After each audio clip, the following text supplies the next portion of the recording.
be world news. And this message is going to spread. And if it's to be expressed in a nutshell, it's young people of the world unite.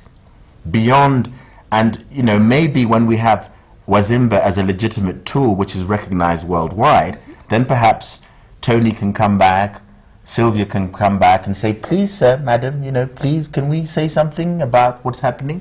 And maybe somebody will listen to them. Because as we said before, another clause is we don't listen to our young people. You know, we consider them a load of disposable rubbish, I think. And Thank you. Yes. That's very nice. So we're supposed to be doing this We're young, yeah. You know what I mean? Yeah. Well, okay. Just talking about the tour in itself, how do we as a people, or the people who are watching, get involved?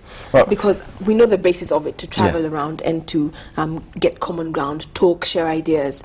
People hearing you are thinking, oh, that's a very good idea. What's next? Thank you. I think this, let me break down the tour. It's a 2-month tour, so it's actually 8 weeks long, and we're going to be driving through Kenya, then Uganda, then Rwanda and Burundi, then Tanzania, Malawi, down to Zambia, go around, fortunately, Zimbabwe, unfortunately, and then to Botswana, down to South Africa, and then climb back up through Mozambique, Tanzania again, and back to Kenya. And that's going to take us 8 weeks to do. And what we're trying to do is not only, yes, of course, we're trying to raise money because this is it's fantastically expensive. But then I think what we're trying to do is create a platform on which you decide what you can do. The whole idea of giving definitions to what good participation is what we do not want. Again, we're really counting on personal initiative. What can you do?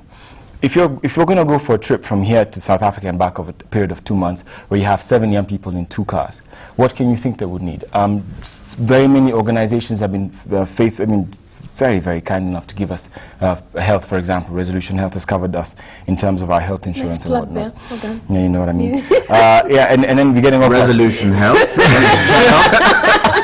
Where's the list? Patrick Obach. Okay. Right. Okay. So, but Thank you. But still, with that, it's covered not so much as 25% of what we're trying to raise. And so, if people are willing to give us in kind, or are willing to give us support financially, or willing to just write something for us, put something on our blog, put something on our website, send us SMSs. You know, we're going to be away from home for 2 months. It's obviously going to be a very hard thing to meet 25,000 young people in all these countries. So it's definitely something we're hoping to be able to do, but not only as the 7 young people. We're trying to make it a movement of Kenyans, trying to improve the image of the country, not only around their neighbors, but internationally. What happened in January, I believe we were all responsible for in some way, form, or manner. And through this trip, we're trying to get our parents involved. We're trying to get our cousins, our neighbors, our friends, both black, white, Asian as well. We're trying to get everybody to feel that these are young people that I can represent with. And they're not just responsible for creating an image for Kenya as Wazimba out there, but I'm responsible for sustaining them, like we do when our athletes go out and run. You don't know an athlete when he's running. For example, we happened to meet Samuel Wanjiru in Nyahururu when we went 2 weeks ago. And when we were speaking to him, he was such a normal person. He was so the same as everybody else. But when he was running that race, he was closer to me than my family was, because he was what was my translation of patriotism. And we would like to create that on the road. We'd like to be able to be driving through Uganda, driving through Malawi, driving through Rwanda. But when people look at these 7 young people, they're literally looking at Kenya. This is them. Have you heard about? These are the ones. And we, in turn, want to be able to sell our country off as the place to be, as the place to be from. So not only does it do good for tourism, but it does good for young people and hopefully improves the images of the young people in the country. Okay, yes. We're going to take a call. In studio, I have Tonee Ndungu and John Sibi Okumu from the Wazimba Foundation, Wazimba Youth Foundation. Hello. Hi. Hi, my name is Lucy. Yes, Lucy. Lucy Magunya. Yes. I'm a psychological counselor and I do counsel the youth at Kidela. All right. Fantastic. And I just watch those guys talking. These 2 young men, yes? Yeah, and they are doing a very good job. Thank you, Lucy. I want to encourage them to go on because I believe that the youth have so much things which need to be done and they should continue with their vision. That's all I could have told you. Thank you, Lucy. You are doing a great job. Thank you for contributing, Lucy. Thank you, Lucy. Thank you very much. Statements like that, as opposed to money, as opposed to donations. Exactly. Yes, like that's what we need. She's doing a better job than we are in many ways because she is on the ground doing something with young people in Kibera. Lucy, congratulations. You are a fantastic person. And those are the kind of initiatives. You see, she did it out of her own personal motivation, her personal influence. And that's what we're trying to get young people to do. The other thing, Musiko, to say is that we must put in the line that says that the commonplace, another commonplace, that travel broadens the mind. Yes. If we sit here in Kenya and these young people, the assumption is that whatever we do here is that we live in the best of all possible worlds. It bears going to Uganda and seeing how are Ugandans dealing with things like HIV/AIDS, how Ugandans dealing with teenage pregnancies, how are Ugandans trying to make people aware of the democratic process and making their young people prepared to go to the ballot box and vote. We cannot assume that what we're doing here is necessarily the best. Yeah. True. And by sharing our ideas, our as in the group, we will learn something. Yes. And a lot of these young people are coming up with a passion. I don't know whether he will take it against me, but one of the young people here is a gentleman called Jerome Ondutu. Now, Jerome, he started off, if you read your papers carefully, there was a politician here called Alice Ondutu, is it Alice, who was shot outside her home. In South Alice B. in South B. Now, Alice happens to be the mother of Jerome. Now, here's a young man who, if somebody comes and takes a pot shot at your mum and kills her, you could spend your whole life with a tremendous degree of bitterness. But he is one of the moving forces within the Wazimba group.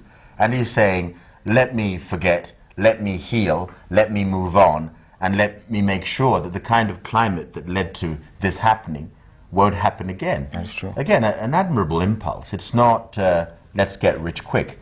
They will need money to achieve what they're doing, but it's not a self-enriching enterprise. Yeah. How then does personal experience ensure the strength of the group or the strength of lead as you travel? Because everybody has their own story, like you said. Yes. Do you share amongst yourselves and realize, okay, this is what I have to bring to the group? That's the three words that build Wazimba. Wazimba is like a pillar. It's built on three words. And one word is exposure, the second word is experience, and the third word is exchange.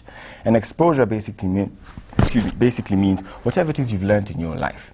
The experiences that are looked down on by many people because of your age, we are bringing to the front. When you talk about exposure, what do you know that you can bring to the table? And then when we talk about experience, what have you done that you can bring to the table? And we talk about exchange, let us put each other in each other's shoes. Get into my shoes, let me get into yours, let me use your strengths to fill up the loopholes that I have in my system. And let me use my strengths to fill up the loopholes you have in your system. And the trip in itself is not the end. The trip is the beginning of a story. And one of the things we've done is we've all fundraised and bought a couple of little camcorders. And we've got one of the young people in the trip. He's called Leon Kabati. And Leon is a cameraman, a professional cameraman, and he's 25. And so he's joining us with his camera and his whole bag of tapes. And another young lady in the trip is called Sylvia, and she's a professional photographer. So very, very good. And she's coming with a camera as well. So we're trying to tell an African story from an African perspective. And at the end of this trip, we will come to Nation and sit down with you and ask you if you can put our documentary on television at no cost, because we are a non-profit organization.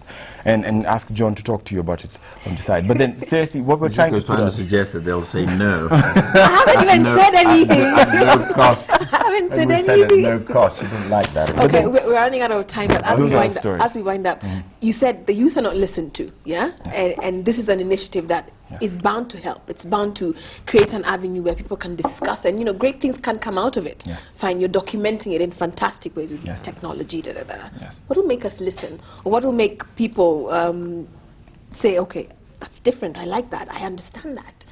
You may have the DVD, you may have the documentary, so what? I think, again, we can have different takes on that. It's the wisdom of the ancients is we're doing what we're doing. The response will be self-generating. We're not, or in all these things that we're doing, if you pick up, if I pick up today's Standard or Nation and read the front headlines, I respond to what I read in different ways. And there are bits of news where I'll walk across to my wife and say, have you read this? And it could be on page 23. but it has some kind of resonance in our particular situation.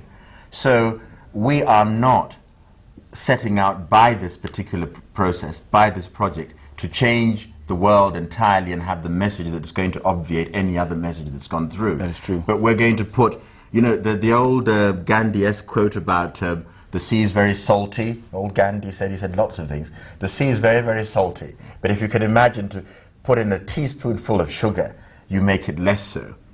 Kwisha. This is a teaspoonful of sugar.